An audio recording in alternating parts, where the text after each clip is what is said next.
Happy Monday, ladies and gentlemen. We are into week 3 and gonna jump straight in. To think back to Thursday's riddle, what color socks do bears wear? It's old stumping. Oh, sorry, I just blanked on the word I was trying to say. Really would stump you. Bears don't wear socks. They have bare feet. I know, it's a good one. Trust me, today is just as good. However, it does involve me to show you the riddle because there is something in there. It's also, might have seen it on Instagram because it's been bouncing around there.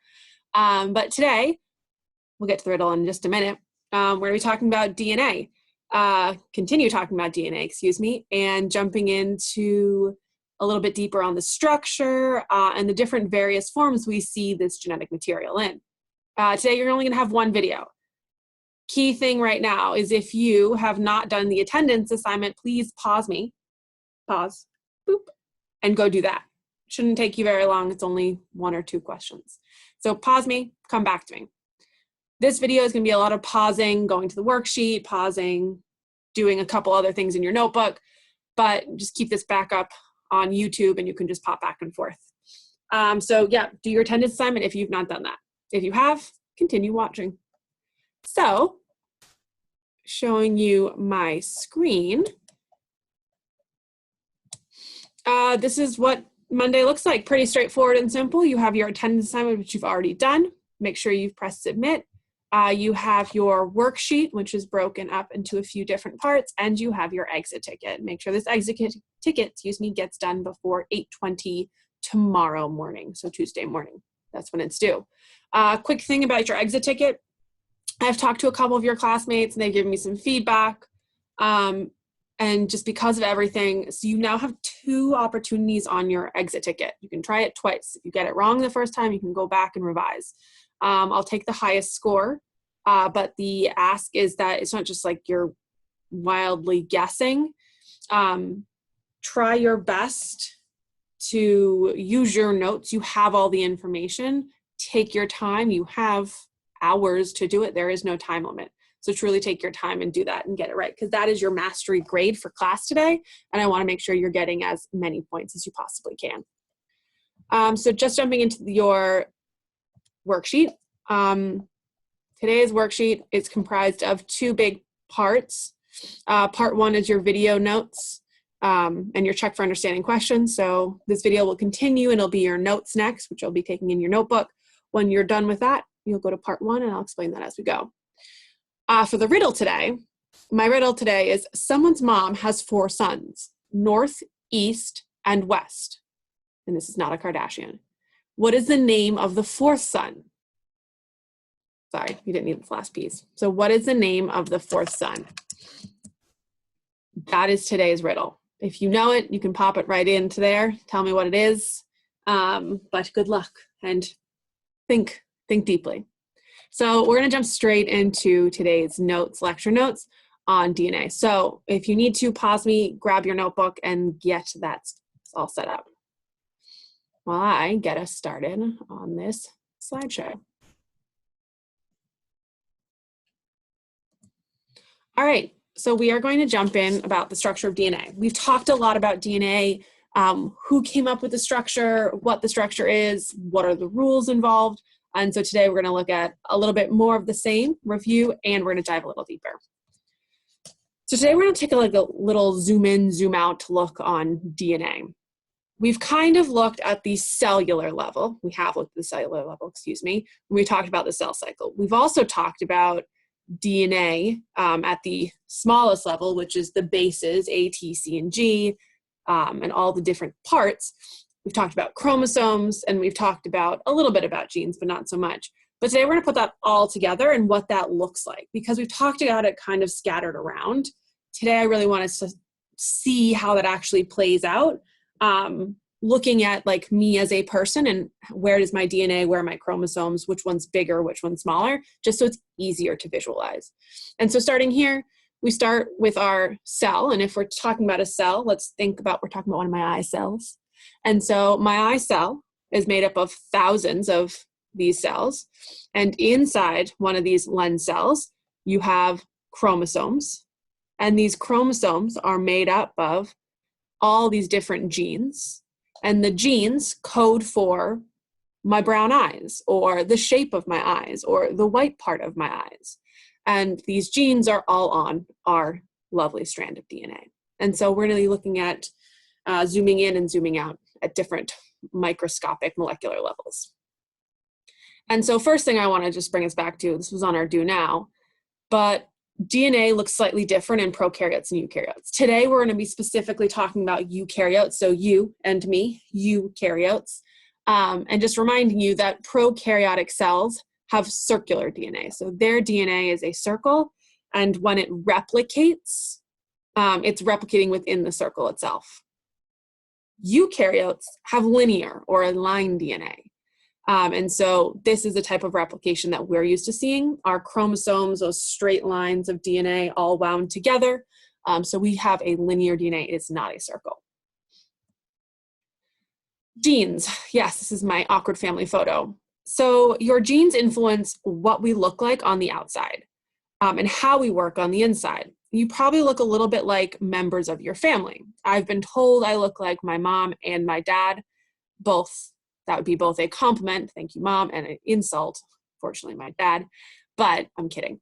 But sometimes if anyone's ever said, like, you have your father's nose or you have your mother's cheeks, this is my family, the awkwardest family photo I could find. My little brother here, we've been told we look alike, maybe not in this photo, but these are all my cousins. So when we talk about genes, genes are what make us look the way we do. And those instructions on our genes, on our DNA, tell my body to make brown pigment in my eyes, brown pigment in my hair. They tell me to have a nose that's shaped like this, to have detached earlobes, to have the ability to roll my tongue. Genes are giving those instructions for my body to do that. When we talk about genes in our body, they contain information. The information they can contain is how to make proteins, and these proteins are what is giving me the traits that I have. These genes play an important role in the process that keep us alive. Genes are made of a chemical called DNA, which is short for deoxyribonucleic acid.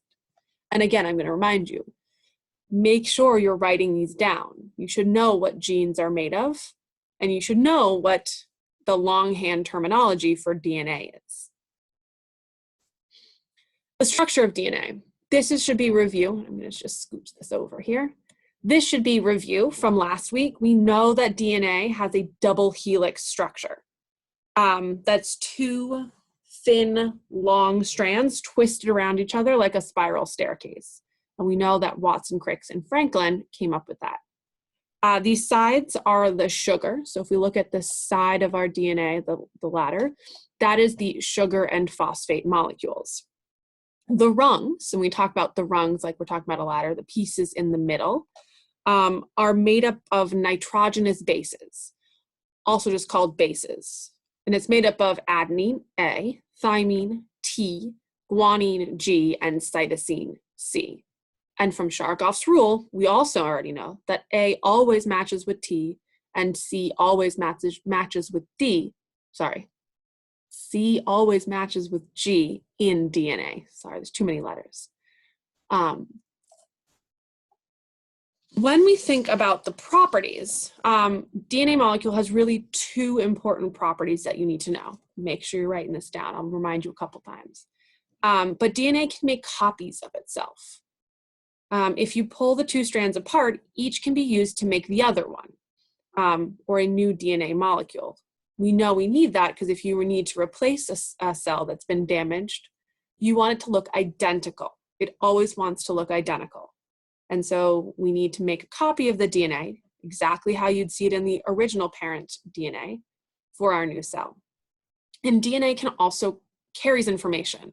The order of bases along the strand codes for making a specific protein. And that protein then expresses my brown eyes or my brown hair. Oops. When we talk about a specific part of your DNA, we're referring to a gene, because a gene is a length of DNA that codes for a specific protein. Write it down. For example, one gene will code for a protein insulin, which is important for helping your body control the amount of sugar in your blood.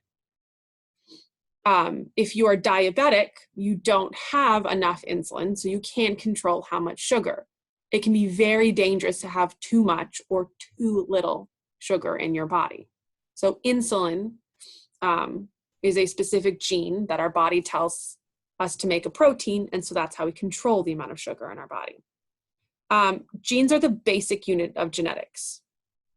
Human beings have 20,000 to 25,000 genes. These genes account for only about 3% of our DNA. The function of the remaining 97% is still not clear, although we think it has to do something with controlling the genes. So in the grand scheme of all of the DNA in our body, most of it is actually not used for making genes or expressing proteins. We still don't know. And so that could be you 10 years from now figuring that out. We talk about chromosomes.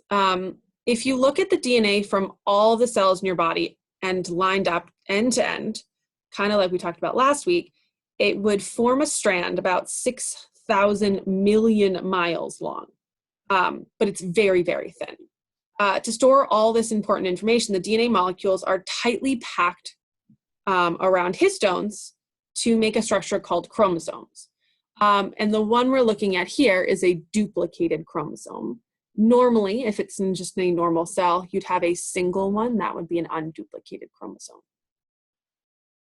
This is how we store important information. It's how we make it easy for us to make copies of it. It's nicely compacted and it's pretty neat compared to if it was just in our cell nucleus, kind of all muscled up like tangled string. Oops, move me. This is our last slide. And so the last thing you need to know about are karyotypes. A karyotype is the number and visual appearance of chromosomes found in the cell of a nucleus of an organism. So if you were to pop into one of my lens cells again, and we were to look at the DNA in my lens cells, you would see something similar to this. And let me be clear, doesn't look this organized. This is when scientists actually take a picture of it, cut them all out, and line them up. As you can tell, we have a total of 23 pairs. So there's 22, 23, and they are all 23 unduplicated chromosomes. And by looking at them, you can tell if someone has a genetic abnormality, or if they have too few or too many chromosomes. You also, conveniently enough, can tell the gender. So if you look down here at our 23rd pair, you have an X and you have a Y. Some of you might know this, some of you might not, but if you have an X and a Y chromosome, this means we are looking at a male karyotype, because men have XY, females have XX. And so this karyotype of a eukaryotic cell, because they're all linear DNA, there's no circular, can tell you all about person. And so we'll dive deeper into exploring karyotypes, looking for abnormalities. And doctors do this sometimes before babies are born to see if they are any genetic issues. And so that is your last slide for today's notes. So what you're going to do now is you are going to go back to your worksheet and you're going to complete these 2 questions. So question 1 and question 2 based on these video notes. When you're done with those video notes, you're going to jump down to part 3, apply your understanding. Make sure you do this think about it question first. There's no right or wrong answer. It's just what do you think, because you'll then confirm it later on at the bottom. When you're done with this, you'll pop right back over and do your exit ticket. And that will be class for the day. I want to just reiterate, please make sure you took your notes and they're in your notebook. You will have another notebook quiz some point at the end of this week or start of next week. So make sure you're doing those notes.